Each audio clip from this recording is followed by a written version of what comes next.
மிகவும் அருமையான ஒரு வார்த்தை.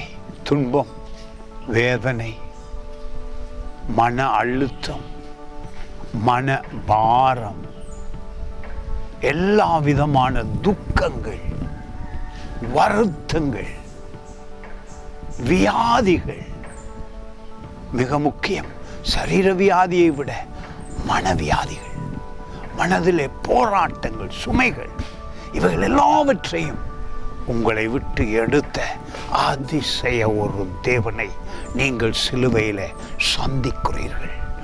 அவர் உங்கள் மேல் வைத்த அன்பினால் அவ்வளவு பெரிய அதிசயத்தை பூமியிலே உங்களுக்காக, எனக்காக செய்திருக்கிறார். 4வது வசனம் ஏசாயா தீர்க்கதரிசி புத்தகத்தில் 53ஆம் அதிகாரத்தில் உள்ளத்தை தொடுகிறது, அசைவு ஏற்படுத்துகிறது. உங்களுக்குள் அதிசயம் நடந்தும் இருக்கிறது. ரட்சிக்கப்பட்ட உங்களுக்குள் பாருங்கள், வசனம் சொல்லுகிறது, மெய்யாகவே அவர் நம்முடைய பாடுகளை ஏற்றுக்கொண்டு நம்முடைய துக்கங்களை சுமந்தார்.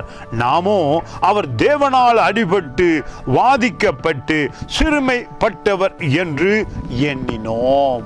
எங்கள் எண்ணங்கள் மாற வேண்டும். எங்களுடைய எண்ணங்களில் அவர் வரும் பொழுது, வேத வார்த்தையை தியானிக்கும் பொழுது மனதில் புது வாழ்வு ஏற்பட ஆரம்பிக்கிறது. மனம் புதிதாகிறதினாலே உடலிலே சுக வாழ்வு, மன பயம், கவலை, வேதனை, எல்லாவித வருத்தங்களும் உங்கள் உடலை விட்டு அதிசயமாக இந்த நாளிலே அகற்றப்படுகிறது. எப்படி? இந்த வார்த்தையை நீங்கள் விசுவசிக்கும் பொழுது. இயேசு கிறிஸ்துவே இந்த அதிகாரத்திலே சிலுவைக்கு வரப்போகிற அதிசயத்தை இயேசு கிறிஸ்து வெளிப்படுத்துகிறார். இயேசு கிறிஸ்துவின் பாடுகள் வெளிப்பட்ட இந்த அதிகாரம் உங்கள் துன்பங்களும் அகற்றப்படுகிறது. God bless you.